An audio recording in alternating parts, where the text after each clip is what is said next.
हरियाणा में विकसित भारत संकल्प यात्रा का दौर लगातार जारी है और इसी यात्रा को लेकर जो है वो सीएम ने समीक्षा की।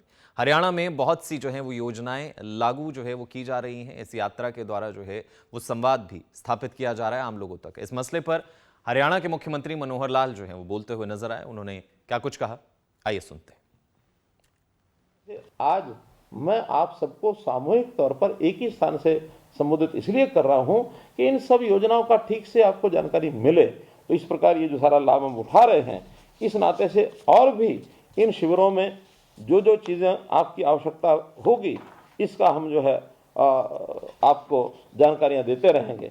वहां पर जो लोग हाथों हाथ योजना का लाभ नहीं उठा पाते हैं, वो अपना आवेदन, अपनी एप्लीकेशन वहां दे करके जाते हैं। वो हमारे पास यहाँ पहुंचती है। इनको हम अपने जन संवाद पोर्टल में दर्ज करते हैं और जन संवाद पोर्टल के अंदर जितने विभाग हैं, सबको ऑनलाइन वो शिकायतें, वो आवेदन, वो मांग पत्र भेज दिए जाते हैं। और भेजने के बाद लगातार उनसे हम संपर्क बनाए रहते हैं कि कितने कितने काम उनके पूरे हुए हैं। आज तिथि तक 59,000 आवेदन ऐसे हमारे जन संवाद पोर्टल के ऊपर रजिस्टर हुए हैं, जिसके अंदर लगभग 12,000 ऐसे हैं जिनके काम या तो पूरे हो गए हैं या जो उनको जानकारी दे दी गई है कि ये अभी संभव नहीं है। बहुत काम ऐसे भी होते हैं जिसमें कुछ विवादों के कारण से लगातार कहीं पुलिस की इन्वेस्टिगेशन है, कहीं कोर्ट के अंदर कोई केस है, कहीं ज़मीनों के झगड़े हैं, या जो मांग है वो किसी ज़मीन के अभाव के कारण से पूरी नहीं हो सकती है। तो इस प्रकार का उनका निपटारा भी सब हम करते हैं। लेकिन एक एक बात की जानकारी आवेदनकर्ता को हम पहुंचाते हैं। उसको एसएमएस जाता है, उनको टेलीफोन जाता है। लोगों को ये संतोष होना चाहिए कि मेरी एप्लीकेशन के ऊपर काम हुआ है। और यदि हम काम पूरा करते हैं और उनको एक जानकारी हो जाती है, तो निश्चित रूप से उसका एक सबको संतोष होता है। तो ऐसे सब चीज़ें हमने जो की हैं, इसका आमजन को बहुत लाभ हो रहा है। चाहे वो केंद्र की योजनाएं हैं, चाहे वो हरियाणा की योजनाएं हैं, और उसमें नई योजनाएं भी क्या क्या हो सकती हैं, खास करके रोजगार के नाते जो नई योजनाएं और लागू हो सकती हैं, उसके बारे में भी हम सबको जानकारी देते हैं। प्रधानमंत्री जी ने एक लक्ष्य रखा है कि 2 लाख से अधिक सूक्ष्म उद्योग इनको स्थापित किया जाए और एक लोगों को नए रोजगार के अवसर दिलाया जाए।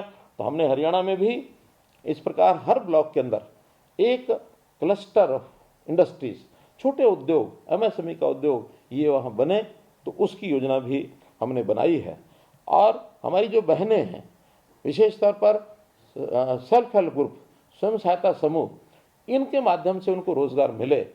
देश भर में 2 करोड़ बहनों को कैसे लखपति बनाया जाए, ये प्रधानमंत्री जी का टारगेट है। हमारे यहाँ हरियाणा में भी आज लगभग 65 लाख बहनें ये इन स्वयं सहायता समूह के साथ जुड़ी हुई हैं। इनके साथ, इनके माध्यम से उनको बहुत बड़ा आय का एक स्रोत बना है। अपने छोटे छोटे उत्पाद बनाते हैं, उनको मेलों में, बाजार में, या जहां आवश्यकता होती है वो लोग अपने स्टॉल भी लगा करके बेचते हैं। इन सबको व्यवस्थित तौर पर इनका सामान सेल्फ हेल्प ग्रुप के माध्यम से जो बनाती हैं बहनें, सामान की बिक्री हो। शहरों के अंदर में योजना बनाई है कि साझा बाजार ये बनाया जाए, और साझा बाजार में हर शहर के अंदर कुछ दुकानें ऐसे सुनिश्चित करेंगे कि जो आवश्यकता पड़ने पर किसी भी सेल्फ हेल्प ग्रुप को अपनी बुकिंग करके वो महीने में 1 दिन के लिए, 2 दिन के लिए, 3 दिन के लिए, क्योंकि उनको, मैं मानता हूं कि इतना सामान नहीं होता कि पूरा महीने का महीना उनको खोल के रखना है। अगर कुछ दिन भी महीने में अपना जाकर के सामान बिक्री का वो सिस्टम बनाते हैं, तो अपने आप में बहुत बड़ा काम उनका हो जाता है।